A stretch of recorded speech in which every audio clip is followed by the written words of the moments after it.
Hello, hello, hello. This is Kenny Perkins, AKA your cancer guy. And again, as I always say, we have another phenomenal guest, but this is a special one.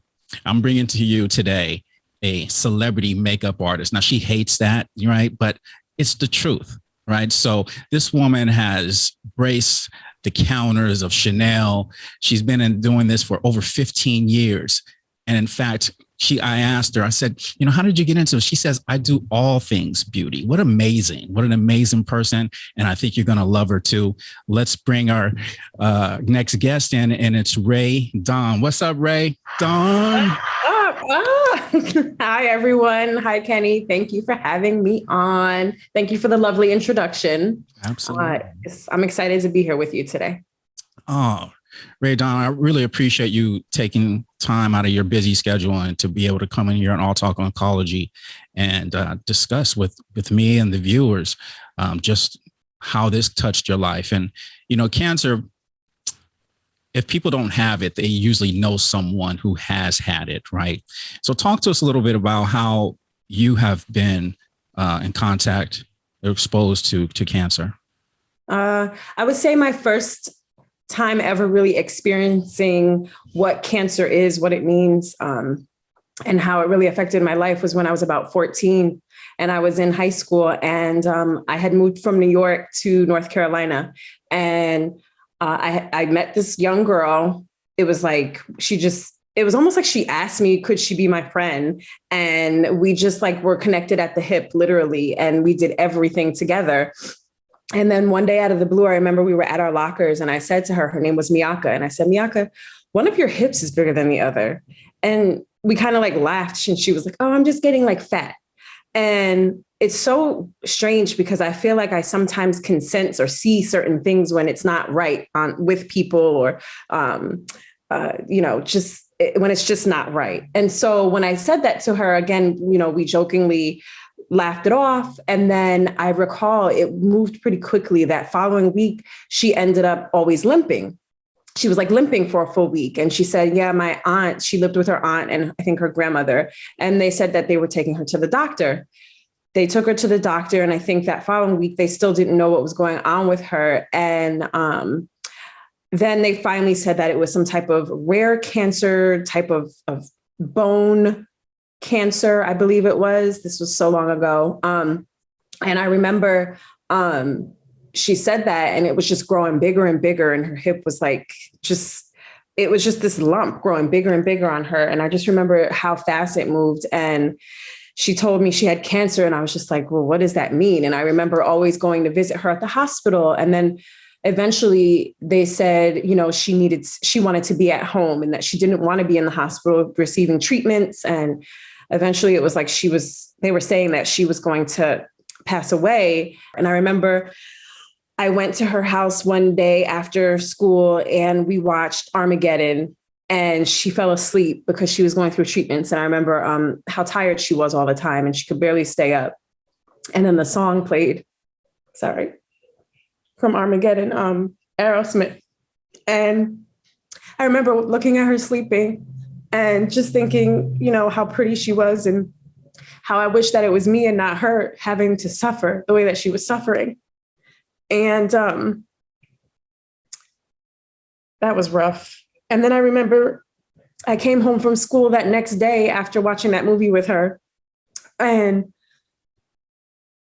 my mom had told me that she passed away. And I just remember I just fell to the floor and I was just crying. I felt like she could have lived so much more life, and she was only 14. So that was my first experience with dealing with cancer. And then my grandfather passed away when I was about in 11th grade. And then my father passed away 6 years ago from cancer, from multiple myeloma. He ended up, I think it was about a year into him realizing that he had this cancer. Well, let me backtrack. I remember calling my dad and asking him if he wanted to go for a bike ride because he loved to bike ride. And I remember him saying that he couldn't because his leg was bothering him and he was trying to figure out what it was. So I was like, okay, that's really strange because my dad is an avid bike rider. Mm-hmm. And so come to find out, he ended up having multiple myeloma. He went for some stem cell research treatments. And that ended up giving him like another 4 years where he was pretty much free of the cancer, I guess. And then it came back, and it came back pretty aggressively. And I remember just being there with him when it was about around the time I got engaged, and then I was planning my wedding. And I planned a destination wedding because I always wanted to get married on a beach in another country because I love to travel. And I remember that was when he told me that he had to be hospitalized because he had to get this tumor taken out. But he was like, "Don't worry, I'm going to walk you down the aisle." And then my wedding, he went into the hospital in September. My wedding was November. And he kept saying, "Don't worry, I'm going to walk you down the aisle. Don't worry, I'm going to walk you down the aisle." And it was almost like he was trying to make himself believe it, because I pretty much knew that he wasn't going to make it to walk me down the aisle, that he was still going to have to, remain in the hospital. So he didn't make it to the Dominican Republic where I got married, but my grandfather had him on FaceTime, and my grandfather walked me down the aisle with my father. And my father always says he walked me down the aisle because, thank goodness for FaceTime and Apple, because my grandfather held the phone with him on it and walked me down the aisle. So wow. He was there, not in body, but he was present. And so then 6 months after that, my father passed away from multiple myeloma. So those are my experiences with cancer. Yeah. Dawn, I know it's kind of, it's not the right word to say, but sometimes people show up in your lives when you need them most. And, looking at what happened to you at 14 when the girl, you became friends with her, what an amazing thing, right? Because I always say to people, how do you form your team? And usually the team it appears. People come up out of the blue, and to hear how you were fighting for her, where the people closest to her didn't have that in them. And it is that way sometimes. So what a beautiful thing that you were able to give to her and spend that time with her. It's amazing, and it says a lot about who you are as a person. And then just the will of your father, right? Wanting to be there and see you walk down that aisle, and he made it happen. It may not have been a traditional way, but he was there. And so what an amazing thing, Dawn. It's just cancer affects us all, and so it's so nice. Now, tell me this, you've seen this, right? So you've had a friend, you had your grandfather, and you had your father who've passed away from this horrific disease. What have you done in this sense? Because you've come up with something, a product as of lately, right, that you just released. Talk to us about that, because, usually makeup artists, they do their thing and whatnot, but, you've taken a step further and created something. Talk to us about that.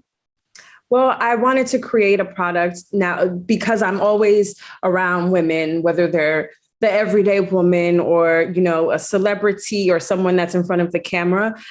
I'm always on the go. Most women are always on the go and on the move. We're doing all the things. We're mothers, we're wives, and if you're, or you're just a career woman and you're super busy and you're just doing all the things, trying to just maintain and stay above water. And I wanted to create products that still make a woman feel beautiful while they're on the go and allowing them to have that self-care moment on the move. And so I also wanted to create something natural because I come from my mother who loves all things natural, loves to heal herself and any ailments naturally, because we've seen so many, we know about all the different diseases and just if you can heal yourself from what God has on this earth, then that's the best thing you want to try and reach for. I mean, I do believe in, modern Western medicine. I believe in that too, but I always try to do things naturally first. And I also, my product is not tested on cancer patients, but I know how much my father suffered from radiation and the burns that he had on his arms. And I just hated seeing that. And I also wanted to help people that have like eczema and psoriasis. And so I love shea butter. So I decided, well, shea butter is an amazing product that was given to us from the nuts of a tree in Africa. And I wanted to make it something that's beautiful and luxurious, because there are some companies that have done that, but it's always in a whipped shea butter form, which is most of the time where I've seen it. And if it does come in like a luxurious, type of packaging, if it's not the whipped, then it's the solid block of shea. And then if it's not in beautiful packaging, then it's in the ugly plastic packaging where it gets cracked and, it's just not travel friendly. So I said, what can I do? Well, I created Shea Butter 2.0, which is Do Revive. That's the name of the product. And my company is Balaeyon. Balaeyon is the word balance and beyond put together. So it's balance beyond beauty. And Do Revive is amazing because it comes in a stick form, in a 2-ounce stick. So it's travel friendly. It smells, it's all natural scent. And this twist up, and you can literally use it face, body. You can use it on your hair, to kind of just help give you a little shine or smooth down your edges a little bit, or give your ends a little hydration. Great for that like natural glow for women, if that's what you're going for. Men, if that's what you want as well. But it does, I know some people think shea butter, ooh, that's super oily, or ooh, that will clog my pores.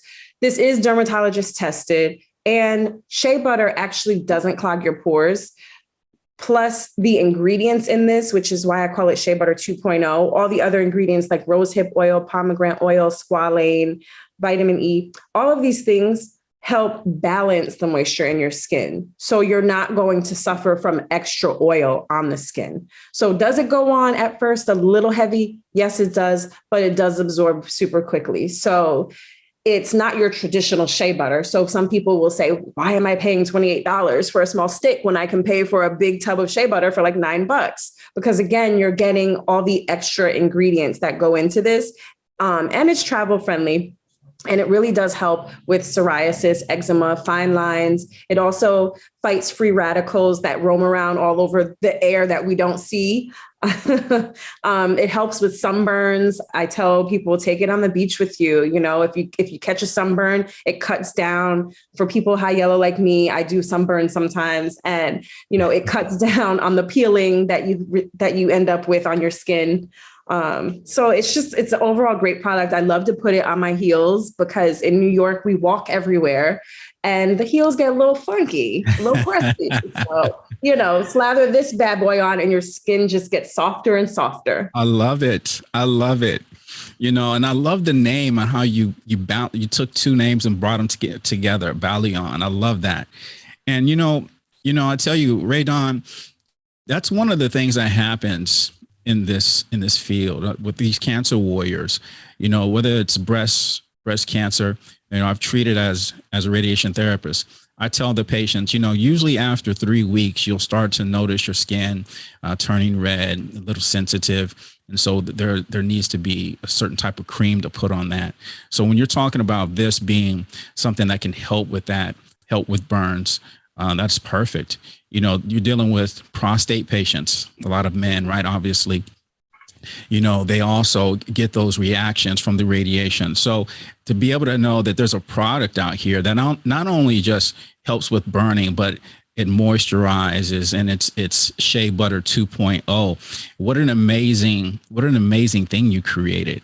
And what an honor that you're giving back, especially for the people that have been in your life that you have affected, that has had cancer, right? Mm-hmm. Yeah, definitely. I wanted to create, and I'm glad that you mentioned men as well, because a lot of men do love this product. It may, the color is a little light with some gold. So I don't know, I know some men will probably be like, I'm not carrying that stick. Eventually I'll come out with something more unisex and male friendly. But for right now, this is the packaging, and it is for men and women alike. It's also for children because it's clean and it's all natural. What's a blue, right? It's like it's a blue, men love blue. It's a seafoam green blue. Look, we can get down with seafoam. What are you talking about? I wear my pink, so I got seafoam. Pop that in my bag. We're good to go. There you go. Yeah, I, and eventually too, Balaeyon Balaeyon will be teaming up with, I would actually like to find like a cancer organization. But the first organization that we're teaming up with to give back to is called CamFed, and it's young women and young girls in certain areas of certain areas of Ghana where the shea butter that we get is sourced. And I wanted to give back to the women in the area and in the community, because I'm not sure if you or your listeners, viewers know, but shea butter is what is considered women's gold in certain parts of Africa. And it's women's gold because it's how they make their money and bring it back to their families, because it's a nut that's grown from the trees there. And so I wanted to bring women's gold to everyone here in America in a beautiful form. And that's why a lot of the packaging is gold, because this is the gold ingredient in Do Revive, which is shea butter. And so we will be giving back to CamFed, which will supply sanitary napkins, school supplies, uniforms, bikes, and pay for their schooling in these parts of Africa where they can't always afford it.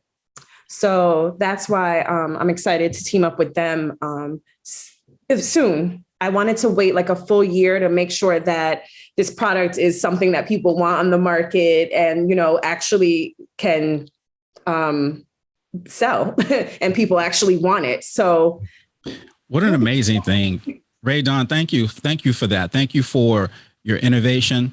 Thank you for creating something for something that comes from a different country. This is why I say, cancer, it doesn't discriminate.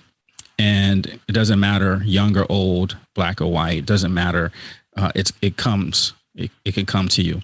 And so because it is such a worldwide issue, to be able to find out how to help people by bringing the shea butter nuts from Africa and helping out, what an amazing thing, right? Because we don't know, we don't know. There's just so many different things that are naturally on this earth that can come in and help with skin rejuvenation and things like that. So thank you so much for creating a beautiful product. And thank you for giving us some time out of your precious schedule to grace us here. One thing I do want to ask you, when it comes to cancer patients, and cancer warriors, they go through this thing, you don't necessarily know that you're going to get cancer, right? And then that hits you all of a sudden. And what comes after that, whether it be the surgery, the chemo, or the radiation. And if you have to have surgery, if it's a female, maybe it's, mastectomy. If it's a male that maybe has prostate cancer, he maybe has to have a prostatectomy. A piece of you have lost that, right? And so beauty, it affects that, how we see ourselves, whether you're male or female. And what I would love, I'm saying all that to say this, I would love for you to come back and maybe, take someone and do a makeover, because they say, you look good, you feel good. And I would love to just take something like that and give back and to just transform. Would that be something that you'd be interested in? Of course. Why would I object to that? I am always down for making a man or a woman feel good. If that means, a little male grooming, great. For a woman, just the same, and I know with cancer that, of course, depending on the treatment, people can lose their hair. And I know that for women and men alike, hair is the staple of like what makes us feel beautiful. We're born to have our crown and be proud of it, and wear our hair and be proud of it. And so it's important for people to feel good and look good, even in that process of, where you're not feeling yourself, where you're not feeling like you look like you in the mirror. Like, there are ways in which sometimes people think it's a vanity thing, that whole makeup and but it really does do something inside for people to make them feel good. Men, you want to shave, you want to moisturize, you want to, I like to do men's brows and do the brow scaping a little bit. Like, that's super important to a person having that extra pep in their step. Yeah. It just does something. Absolutely. And that's the reason we would love to come back and and do something like that. I think we need to send that message, and I think sometimes we may feel a certain way, but inside is that beauty. And you can bring that out and radiate that externally. How amazing, right? Mm-hmm. Most definitely. If you know of anyone here locally in New York, let me know. Oh yeah, we're gonna make something happen for sure. Awesome. I look forward to it. I really do. If I can bring a smile to someone's face, I mean, that's why I do what I do. I love to see people feel good when they leave my chair. So let me ask you this question, right? So, you've had these amazing people in your life, these friends and your families that have passed away. Give us a moment. What is one of the special moments you've had with your family, say your father, your grandfather, that you can remember, that you can share with us? Well, let me just quickly say, I have had so many more people in my life and in my immediate family that have suffered from cancer and have survived. So there aren't, complete sad stories. Like my first cousin, she ended up having at 27, she had, oh my goodness, I want to say it was, what is the one? Is it prostate? Prostate is only for men. Mm-hmm. Okay. So my uncle, her father, my uncle had prostate cancer. And then, my cousin, she had colon cancer at 27, stage 3. Yes. She fought it.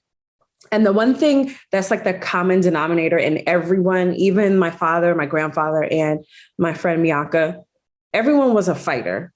Mm-hmm. Everyone, like cancer, if you're not a fighter, then you're going to become a fighter when you're diagnosed with this horrible issue, this horrible disease. So, I'm happy to say that my cousin and my uncle they're doing well, and I think they're cancer free as of now. And I hope it stays that way.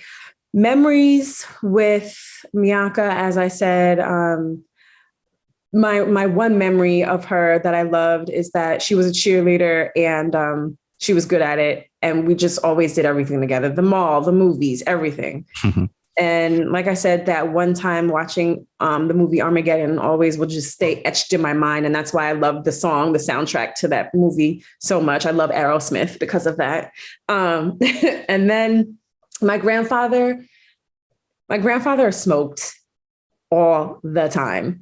And I remember always going to visit, and I would sit next to him, and he always had this little pinky ring, little cigarette. And my grandfather just loved me. I always called him Grandpop. And I loved him. I remember my grandmother asked me who her favorite was. And I said it was Grandpop and not her. And I think I hurt her feelings. And then my father, so many memories. I mean, he got me my violin that I still have today. He got me a violin in 4th grade, and I played up until 10th grade. And I still sometimes think about taking that up again, but I don't want to cut my nails. And then always riding my bike. My dad got me into my bike riding, and yeah, those are some of my great memories. Amazing. Yeah. And those things, they stay with us for the rest of our lives, right? These people, they're special to us. They leave an impression on us, right? And I'm glad you also said that the people who've had cancer that still survive, because some of our listeners that are listening in for the first time, the people who have been on our show, they're still going. Yeah. And so that is part of why All Talk Oncology came about. We wanted to empower cancer patients through these insightful conversations, which reinforces confidence and certainty about their cancer condition. So, thank you for bringing that up, and thank you for giving us some of your precious time today. Most definitely. I'm honored. I'm glad to have been on. Have me on again. Yes, RaeDawn, we're going to hold you to that. Thank you again for joining us on All Talk Oncology. Thank you. Take care. Thank you.